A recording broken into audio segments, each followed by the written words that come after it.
శ్రీకృష్ణ పరమాత్మ అర్జునికి ఉపదేశించిన ఆధ్యాత్మిక వైభవం శ్రీమద్ భగవద్గీత. సకల మానవాళికి ఇహలోక పరలోక శుభాలను కలిగించేది, మానవ జన్మను సార్థకం చేసేది శ్రీమద్ భగవద్గీత. అటువంటి భగవద్గీతా యజ్ఞాన్ని కొనసాగిద్దాం, తరిద్దాం. ఓం నమో భగవతే వాసుదేవాయ. నారాయణుడైన ఆచార్య శ్రీకృష్ణ పరమాత్మ నరుడైన అర్జునుడికి ఉపదేశించిన శ్రీమద్ భగవద్గీత విశ్వమానవాళికి అమృత సందేశం. అట్టి పరమ పవిత్రమైన శ్రీమద్ భగవద్గీతలో నవమోధ్యాయం రాజవిద్య రాజగుహ్య యోగం.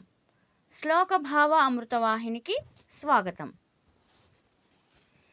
శ్రీ భగవానువాచ ఇదంతు తే గుహ్యతమం ప్రవక్ష్యామ్యనసూయవే జ్ఞానం విజ్ఞాన సహితం యజ్ఞాత్వా మోక్షసే శుభాత్.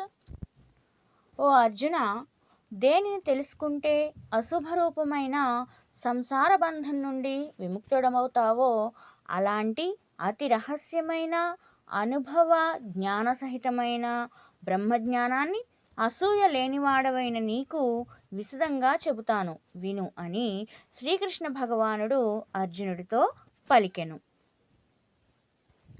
రాజవిద్యా రాజగుహ్యం పవిత్రమిదముత్తమం ప్రత్యక్షావగమం ధర్మ్యం సుసుఖం కర్తుమవ్యయం.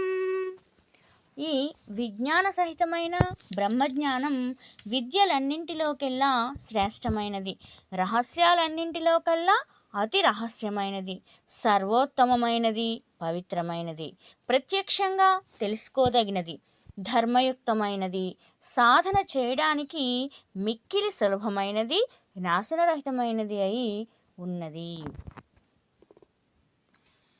అశ్రద్ధధానాః పురుషా ధర్మస్యాస్య పరంతప అప్రాప్య మాం నివర్తంతే మృత్యు సంసారవర్త్మని. ఓ అర్జున, ఈ ఆత్మజ్ఞానము అనే ధర్మం మీద శ్రద్ధ లేని మనుషులు నన్ను పొందక మృత్యురూపమైన సంసార మార్గంలోకి మరలా మరలా పుడుతూ ఉన్నారు. మయా తతమిదం సర్వం జగదవ్యక్తమూర్తినా మత్స్థాని సర్వభూతాని నచాహం తేష్వస్థితః. ఈ సమస్త ప్రపంచం ఇంద్రియాలకు గోచరం కాని స్వరూపం కలిగిన నా చేత వ్యాపించబడి ఉంది. సమస్త ప్రాణికోటి నాయందే ఉన్నాయి, నేను వాటి యందు లేను. అవి నాకు ఆధారాలు కావు. నచమస్థాని భూతాని పశ్య మే యోగమైశ్వర్యం భూతభృన్న చ భూతస్థో మమాత్మా భూతభావనః. సమస్త ప్రాణికోటి నాయందు ఉండునవి కావు. ఈశ్వర సంబంధమైన యోగమహిమను చూడు. నా యొక్క ఆత్మస్వరూపం ప్రాణికోటిని భరిస్తుంది, ప్రాణికోటిని ఉత్పన్నం చేస్తుంది లేక రక్షిస్తుంది. అయినను ప్రాణికోటి యందు ఉండడం లేదు. నా యోగశక్తి ప్రాణికోటిని ఆధారంగా చేసుకుని ఉండేది కాదు. యథాకాశస్థితో నిత్యం వాయుః సర్వత్ర గో మహాన్ తథా సర్వాణి భూతాని మత్స్థానీత్యుపధారయ. ఏ విధంగా అంతటా సంచరించేది గొప్పది అయిన వాయువు ఎల్లప్పుడూ ఆకాశం నందు ఉండునో అలాగే సమస్త ప్రాణికోటి నాయందు ఉన్నవి అని తెలుసుకోవలెను. సర్వభూతాని కౌంతేయ ప్రకృతిం యాంతి మామికాం కల్పక్షయే పునఃస్థాని కల్పాదౌ విసృజామ్యహం.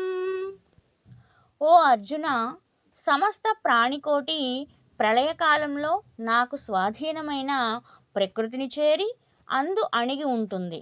తిరిగి సృష్టికాలంన వాటిని నేను మరలా సృష్టిస్తున్నాను. ప్రకృతిం స్వామవష్టభ్య విసృజామి పునః పునః భూతగ్రామమిమం కృత్స్నం అవసం ప్రకృతేర్వసాత్. ప్రకృతికి లేదా మాయకు ఆధీనమై ఉండడం వలన అస్వతంత్రమైన ఈ సమస్త ప్రాణి సముదాయాన్ని నేను ప్రకృతిని అనుసరించి మరలా సృష్టిస్తున్నాను. నచ మాం తాని కర్మాణి నిబధ్నంతి ధనంజయ ఉదాసీనవదాసీనం అసక్తం తేషు కర్మసో. ఓ అర్జున, ఈ ప్రకారం జీవుల్ని సృష్టించేవాడినైనా ఆ సృష్టి మొదలైన కర్మలనందు ఆసక్తి లేనివాడనై తటస్థంగా ఉండుట వలన ఆ కర్మలు నన్ను బంధించవు అని నారాయణుడైన శ్రీకృష్ణుడు అర్జునుడికి ఉపదేశించాడు. ఓం శ్రీకృష్ణ పరబ్రహ్మణే నమః. ఈ యూట్యూబ్ ఛానల్ను సబ్స్క్రైబ్ చేసుకున్నట్లయితే ఈ అధ్యాయంలోని తదుపరి భాగాలు అలాగే భగవద్గీతలోని మిగిలిన అధ్యాయాలు మీకు నోటిఫికేషన్గా వస్తాయి. శ్రీకృష్ణ అర్పణమస్తు.